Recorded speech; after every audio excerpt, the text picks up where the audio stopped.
గోదావరి జిల్లాలో భారీ నుంచి అతి భారీ వర్షాలు కురుస్తున్నాయి. దీంతో కాకినాడ ఉప్పాడ సముద్ర తీర ప్రాంతం అంతా కూడా అల్లకల్లోలంగా మారింది.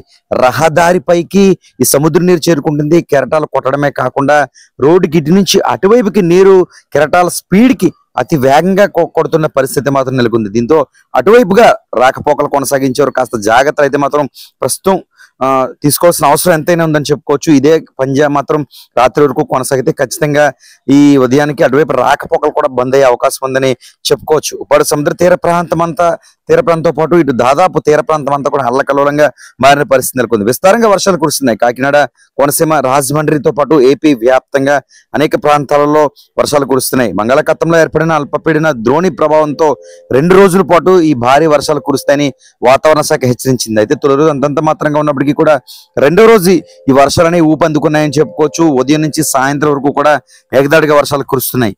మరొక రోజు కూడా ఇదే విధంగా వర్షాలు ఉంటాయంటూ కూడా వాతావరణ శాఖ తెలియజేస్తుంది. ఈ క్రమంలో ఇప్పటికే గోదావరి ఉగ్రరూపం దాల్చింది. రికార్డు స్థాయిలో వరద నీరు గోదావరిలో కొన్ని పరిస్థితి నెలకొంది. ఇలాంటి తరుణంలో ఈ వర్షాలు అధికంగా కురుస్తున్న నేపథ్యంలో నీరు అంతకంతా పెరుగుతున్న పరిస్థితి మాత్రం నెలకొన్నాయి.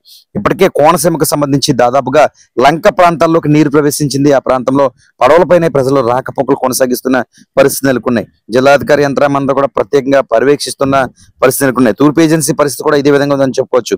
అల్లూరు సీతారామరాజు జిల్లాకు సంబంధించి సమీప ప్రాంతాలు ఏదైతే అంతర్రాష్ట్ర ప్రాంతాలనే కోనవరం కావచ్చు, చింతూరు కావచ్చు, ఆ ప్రాంతాలంతా కూడా నీరు రోడ్లపైనే పొంగి ప్రవహిస్తున్న పరిస్థితి గత వారం రోజులుగా కూడా అక్కడ ఉందని చెప్పుకోవచ్చు. ఈ వర్షాల కారణంగా అది మరింత ఎక్కువగా ఉందని చెప్పుకోవచ్చు.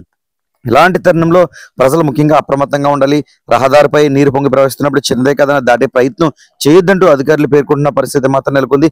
మరలా ప్రస్తుతం అయితే మాత్రం ఇప్పుడు ఏకదాటిగా కురుస్తున్న భారీ వర్షాలకు సముద్ర తీర ప్రాంతాలు ముఖ్యంగా మత్స్యకారులు ఎవరో వేటకు వెళ్లకుండా ఉండాలంటూ పేర్కోవడంతో కాకినాడ ఏదైతే ఈ ఉప్పాడ మధ్యలో ఎక్కువగా ఈ పడవలని అక్కడ పెట్టుకుంటారు, అవన్నీ కూడా పూర్తిగా పడవలంతా కూడా ఒడ్డుకి చేరిపోయిన పరిస్థితి మాత్రం లంగర్ వేసి ఆ పడవలన్నీ కూడా అక్కడ మత్స్యకారులు పెట్టిన పరిస్థితి మాత్రం నెలకొంది. ఉప్పాడ రోడ్ ఏదైతే ఉందో నిజానికి చూడటానికి అత్యంత పర్యాటకంగా ఆహ్లాదకరంగా ఆకట్టుకున్నప్పటికీ కూడా నిజానికి అక్కడ ఉండేవారికి ఇబ్బందులనే చెప్పుకోవచ్చు. ఇలా వర్షాకాలం కావచ్చు, పౌర్ణమి, అమావాస్య లాంటి పర్వదినాలు అయితే మాత్రం ఉప్పాడతో పాటు సమీప గ్రామాలు ఏదైతే సముద్రపు ఒడ్డున ఉన్నారో వారి నివాసాల్లోకి ఎప్పుడు కూడా ఈ నీరు అనేది ప్రవహిస్తూ ఉంటుంది. కాబట్టి ఆ సమయంలో బయటికి వచ్చేయడం, మరలా వెళ్ళడం అనేది సదామామూలుగా మారిపోయిందని చెప్పుకోవచ్చు. అయితే గత ప్రభుత్వం కూడా వీరికి స్థలాలు కేటాయించింది, అక్కడ ఇల్లు నిర్మించుకోవాలని చూపించింది. అయితే సరైన వసతులు లేకపోవడంతో అక్కడికి మేము వెళ్ళలేదు. ప్రస్తుతం AP deputy CM Pawan Kalyan మాకు గోడన నిర్మించాలి, లేదంటే పూర్తి స్థాయిలో నివాసాలన్నా కట్టించే విధంగా చర్యలు తీసుకుంటూ మత్స్యకారులు కొడుతున్న పరిస్థితి మాత్రం నెలకొంది. ఏదేమైనా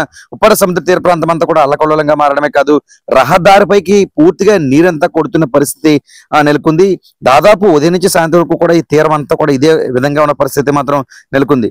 దీంతో అటుగా రాకపోకలు వెళ్లేవారు జాగ్రత్తలు వహించాలి, సరదా కోసం వెళ్లి ఇబ్బందులు తెచ్చుకోవద్దంటూ కూడా పలువురు పేర్కొన్న పరిస్థితి మాత్రం నెలకొంది.